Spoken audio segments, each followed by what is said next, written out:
మీరందరూ సహోదరులు. మీరంతా ఆడవాళ్ళు సహోదరులు, వాళ్ళు సహోదరులు. సంఘంలో మన సహోదరులం అయితే ఎలా ఉండాలమ్మా అంటే వాక్యం కలవిస్తుంది. సహోదర ప్రేమ ఎప్పటికీ నిలకడగా ఉండని అండి. దేవ స్తోత్రం కలుగును గాక. Praise the lord. ప్రేమలో కపటం ఉండకూడదు. పైకి ప్రేమించినట్టుగా అక్క ఎదుటి వాళ్ళు చూసి నమ్మి అమ్మ నిజంగా ప్రేమిస్తుందేమో అన్నట్టుగా యాక్షన్ చేసి లోపల దుర్బుద్ధి పెట్టుకొని దురుద్దేశం పెట్టుకొని ఉండకూడదు. మనుషుల ప్రేమల్లో మార్పులు వస్తాయి. డబ్బు ఉన్నప్పుడు ఒక రకం ప్రేమిస్తారు. డబ్బు బాగుందనుకో అన్నా, డబ్బు పుష్కలంగా ఉంటే నీ దగ్గర అబ్బా ప్రేమ ప్రేమ పొంగుతుంది.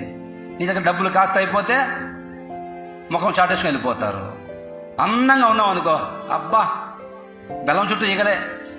అందంగా ఉంటే బెల్లం చుట్టూ ఈగలు తిరుగుతూ ఉంటాయి, రౌండప్ చేస్తుంటారు. నీకు ఆ ఆరోగ్యం క్షీణించిపోయి అందం కరిగిపోతే నీ ముఖం కూడా చూడరు. ఇవి లోక ప్రేమలు. డబ్బు ఉన్నప్పుడు ఒక ప్రేమ, డబ్బు లేకపోతే ఒక ప్రేమ. ఆరోగ్యంగా ఉంటే ఒక ప్రేమ, ఆరోగ్యం క్షీణించిపోతే ఒక ప్రేమ. నా యేసయ్య ప్రేమ మారదు.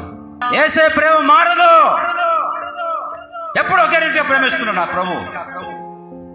భూమి పుట్టిన మొదలుకొని ఈ రోజు వరకు ఒకే ప్రేమ. ప్రేమలో మార్పు లేదు. మనుషుల ప్రేమల్లో మార్పులు వస్తాయి. ప్రభు అంటాడు, మీరు సహోదరులు అయితే మీరు సహోదర ప్రేమ నిలకడగా ఉండనియండి. దేని స్తోత్రం కలుగును గాక.